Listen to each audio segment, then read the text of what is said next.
All right, guys, we are back with another incredible speaker interview. And I'm really excited about all of our speakers, but particularly about Pastor Lee and his wife, Martika, speaking. They're on a very special panel. This panel actually started in 2022. We realized that 70% of our clients were actually married. And so we added a panel called Scaling Love and Wealth Without Losing Your Family, because that's a really big concern, particularly because most of the CEOs I work with are women CEOs. And so we want everything, but we don't want to lose the things that matter most. So this panel will be great. Typically it's intergenerational, and it will be this year as well. And him and his wife will be on that panel. So Pastor Lee, for those who do not know you, he's the pastor of Eagles Nest Church. He was in the NFL for a year. Is that more than a year? A year? No, just 1 year. Okay, in the NFL for a year, and then went on to have an incredible career in the financial services space, and even was tour manager for BB and CC Winans at one point. Just an amazing career. And we are members of Eagles Nest Church, so it's a great church community. So I'm inviting y'all, if y'all come to the event, come to church on Sunday. We're going to go to the noon service for sure. So come to church on Sunday. We'll be there. My whole family will be in town, so we'll all be at that service, and I'd love to see you all out. So Pastor Lee, introduce yourself to the audience and let everyone know kind of what you do and what you're focused on now. Okay, great. Hey, it's great to be here. I'm Pastor Lee Jenkins. I am also known as the stewardship coach. Two of my passions is obviously preaching the gospel of Jesus Christ and helping people to implement biblical principles in their life, but also handling their money in a way that is pleasing to God and that will build generational wealth. So I'm passionate about faith and finances, and that impacts really every area of our life. Money is not the most important thing in life. We all know that, but money impacts everything that is important, and especially in marriage. You know, they say that opposites attract, but when it comes to money, opposites often attack. Okay.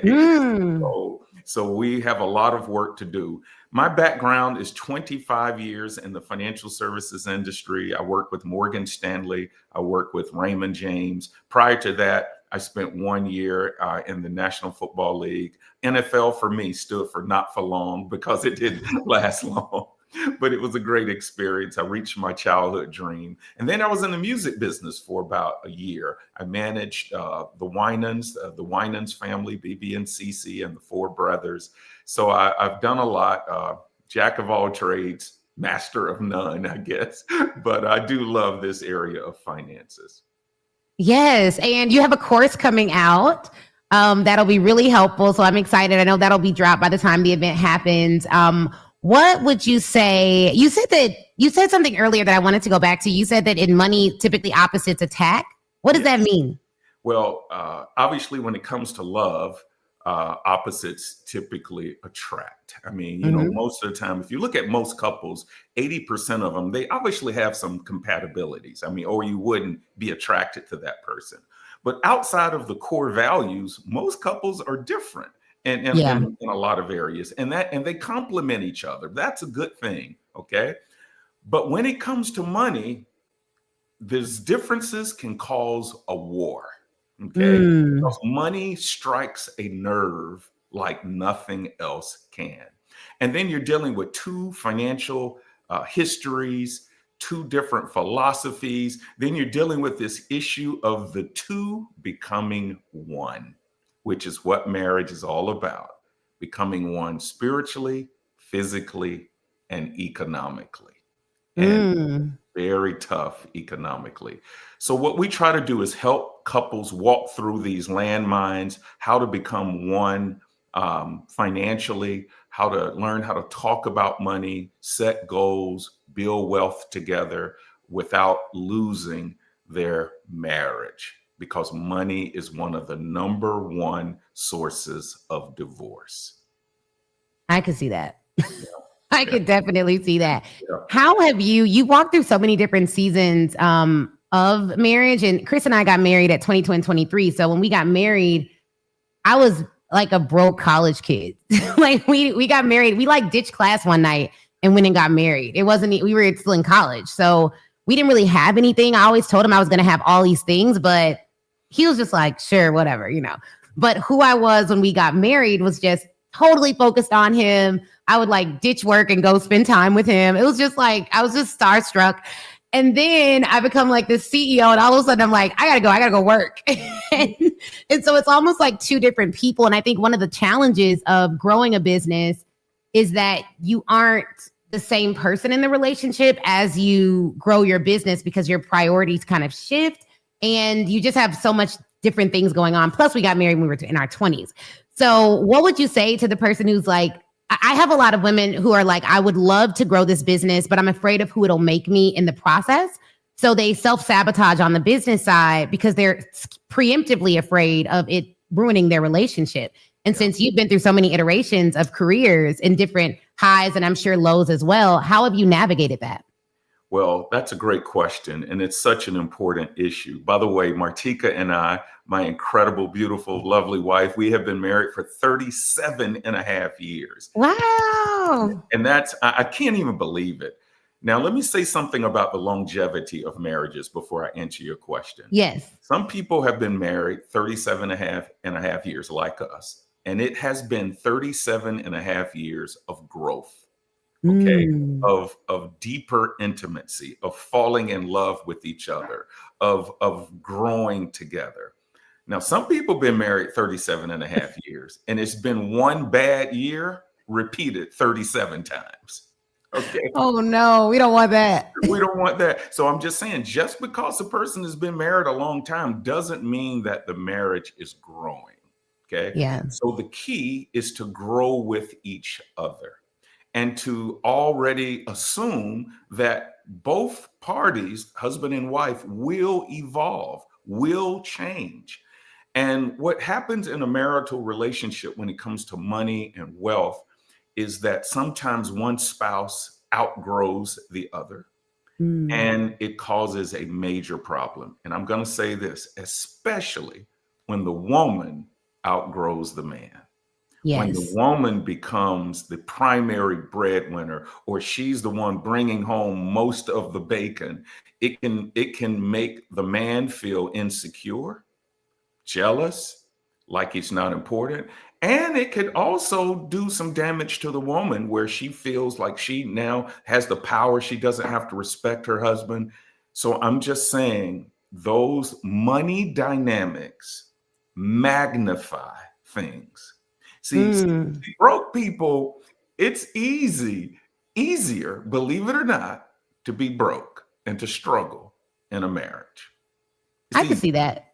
Because we were broke. I mean, all our furniture was free. It was like, we didn't argue about anything because we also had a lot of time. So I think that, get off work, we would go like get a smoothie on our little free couch from Craigslist. That's how we furnished our apartment.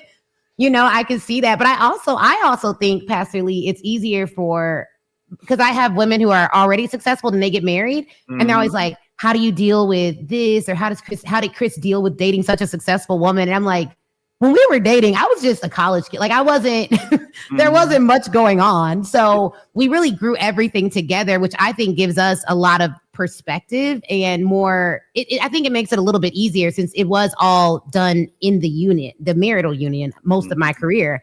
But for a woman who's already successful, how does she even determine whether a guy is secure enough to date and then marry him? Great question.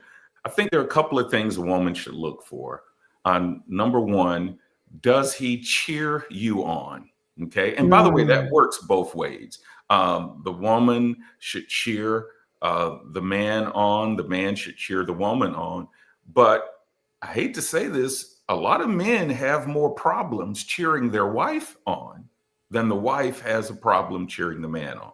So what should a successful, driven businesswoman look for in a potential husband, or what should she expect from her husband? Number one is to be her biggest cheerleader. Okay, to be her biggest cheerleader.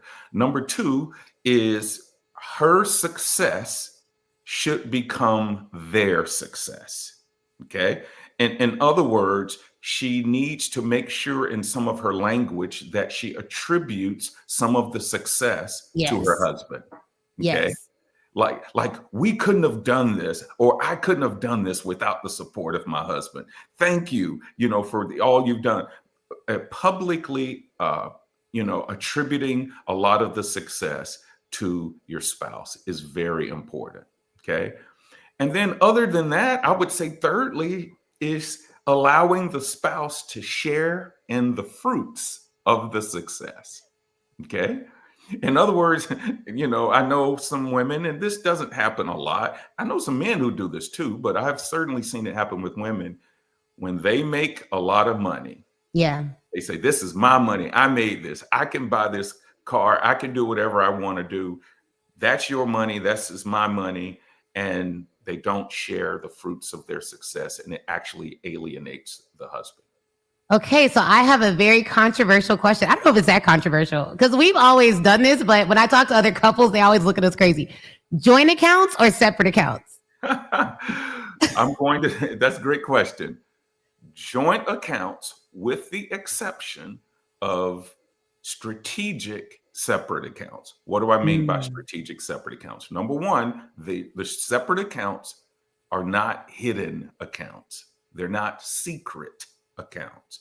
They are accounts that are separate for a reason. For instance, it could be, I have my own business account. My wife is one of the top Mary Kay consultants in the country. She has her own business accounts. We don't hide that from one another, but that's her business money. This is my business money. And I don't have to consult with her as much on that money as I do what goes into the joint account, and the same with her. However, she can look at it, she can ask me about it, and I still feel accountable to her, especially if I'm doing something big, buying something or investing in something through our business. I love that. The majority of the money, particularly for the personal household expenses, should be in a joint account. Okay. And do you and Martika work together on your separate businesses as well, or? No. I'm familiar with what she does. I'm familiar enough to be able to encourage her and even coach her through some things. She's familiar with what I do, but no, we don't work together as partners. But she helps me a lot with my business, because a lot of my business is consulting and education around the area of finances. And when we talk about marriage and money, she is right there with me on stage or on camera. So yes, she helps me in my business more than I help her, because her business is primarily cosmetics, something I don't know a whole lot about. Okay. And then I have a question. So a lot of our audience also we're largely a Christian population. One of the things that I've always struggled with is the relationship between faith and work as it relates to money. A lot of times I feel like weird praying about money. I just feel like that should be something I just work for. But what are your thoughts on that? Like, what should our prayers look like as it relates to money? And how do we integrate God into our financial stewardship? That's a great question. Well, first of all, let me say that money is talked about throughout the entire Bible. And for a follower of Christ, there should be no shame in praying and integrating your finances with your faith. And that is because both of them are intimately correlated. Oftentimes, Jesus challenged people by what they did or didn't do with their money, because there's a powerful verse in Matthew 6:21, and it says this, Ashley: where your treasure is, there will your heart be also. So that just means that our hearts and our money are tied together. So it's okay to pray about money. It's okay to ask God to increase your business, increase your territory, to increase your sales.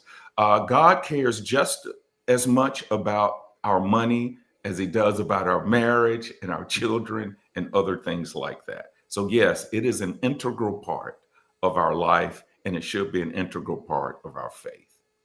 Okay.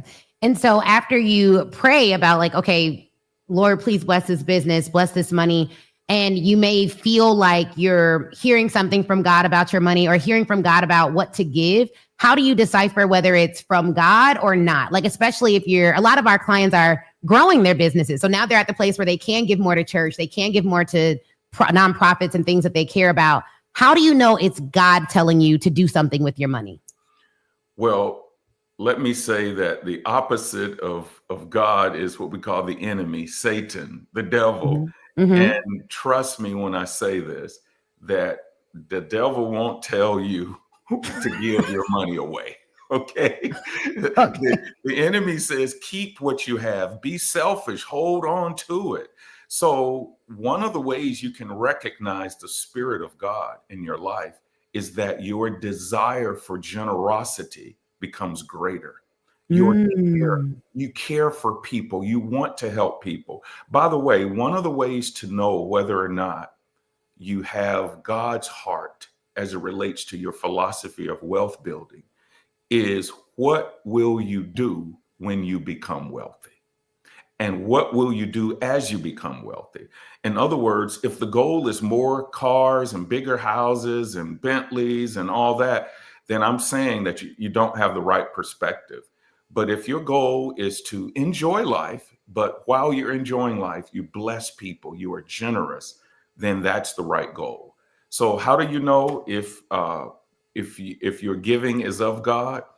The fact that you want to give is a godly trait, and that's a good thing. Yeah.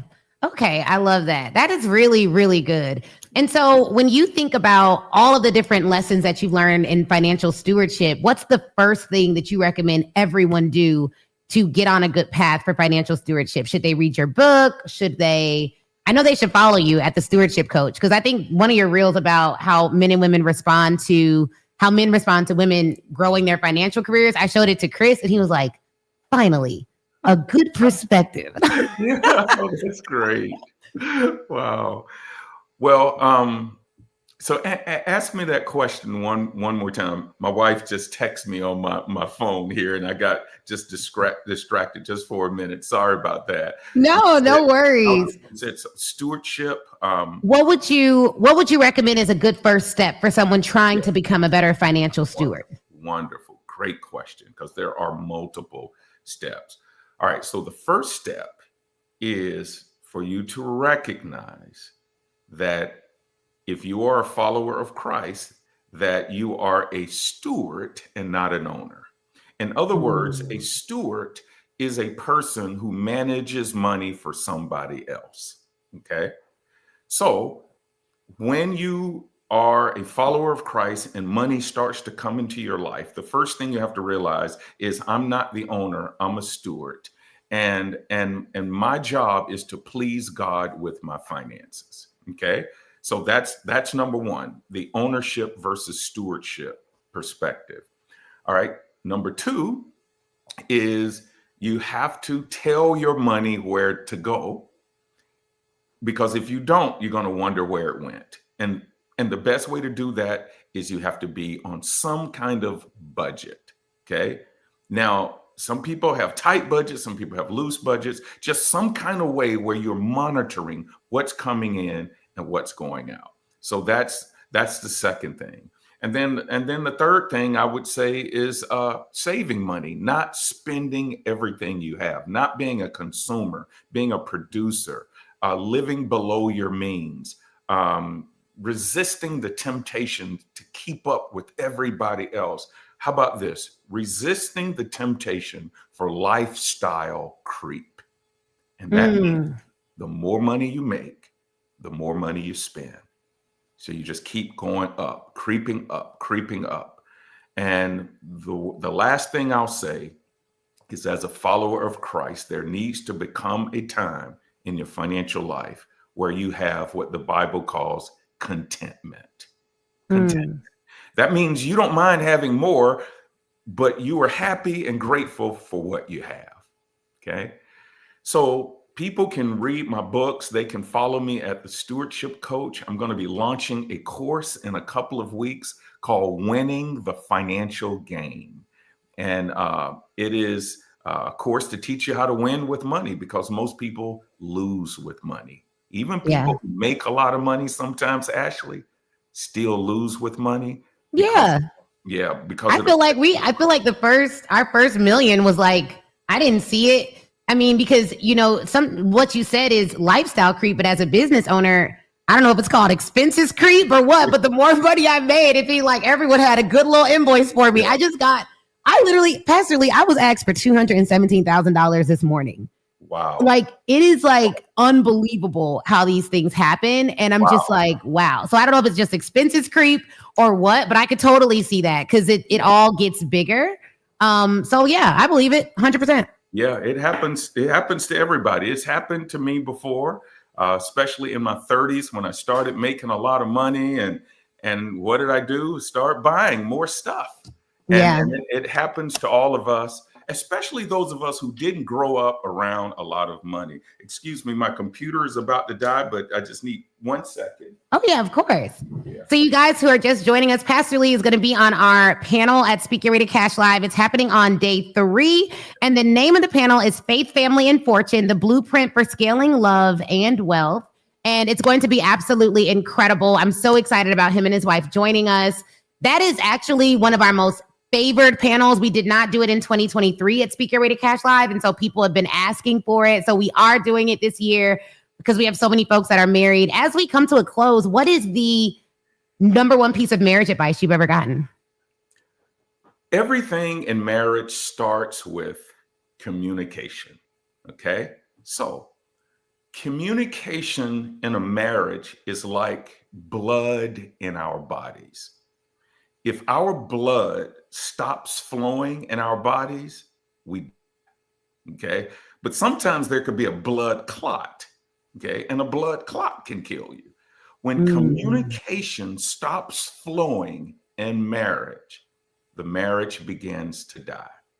And one of the hardest areas for couples to communicate about is money. Because sometimes there are a lot of clots, okay, that you have to get out.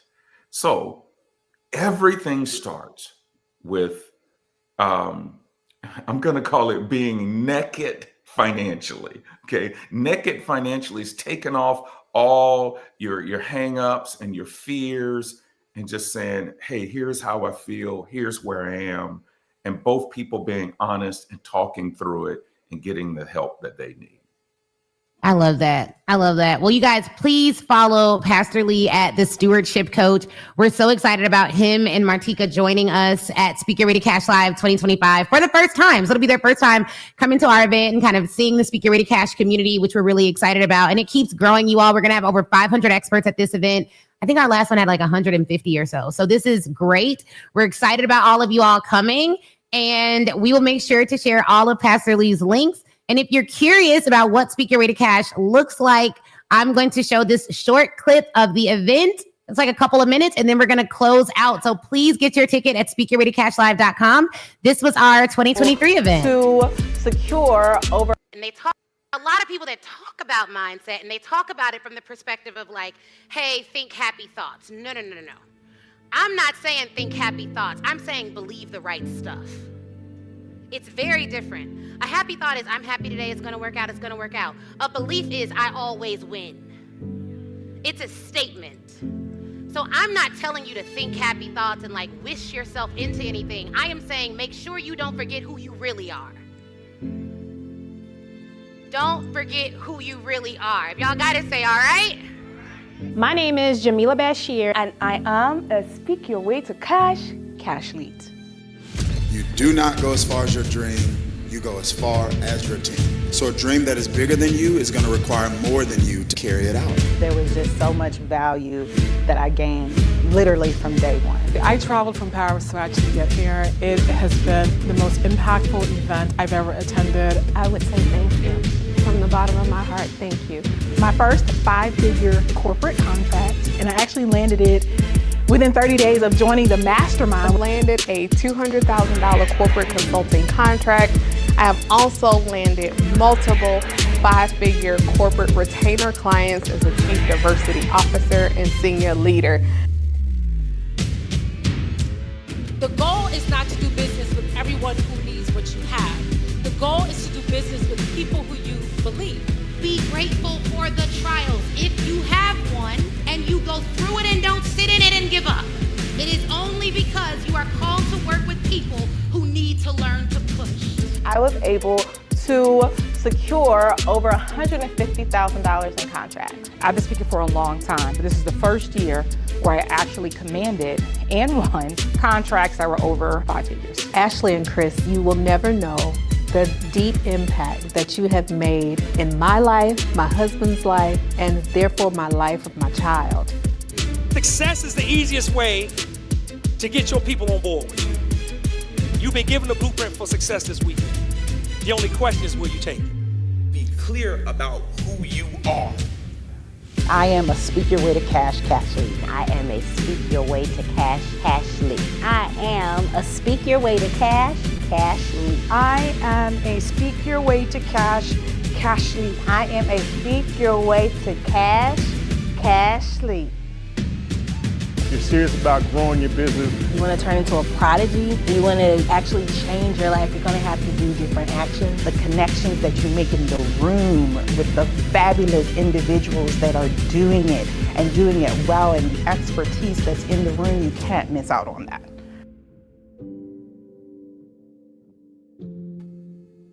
All right, guys. So you all just saw our recap from 2023. You will not want to miss 2025. Todd Galbraith actually closed us out with a gospel concert in 2023. This year, we will have Psalmist Rain closing us out with a gospel concert in 2025.